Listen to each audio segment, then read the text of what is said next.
All right, so in this video here, we're gonna take you on a transatlantic cruise on the Carnival Cruise Ship, the Valor, from Barcelona all the way to New Orleans with 3 stops along the way. Malaga, Cadiz, and Ponta Del Gada. I hope you enjoy.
All right, well, I hope you enjoyed that. We had a great time.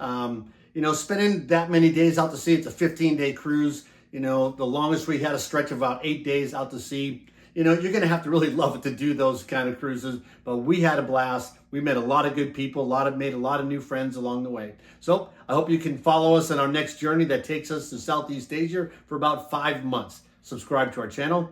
And as always, keep dreaming and travel safe.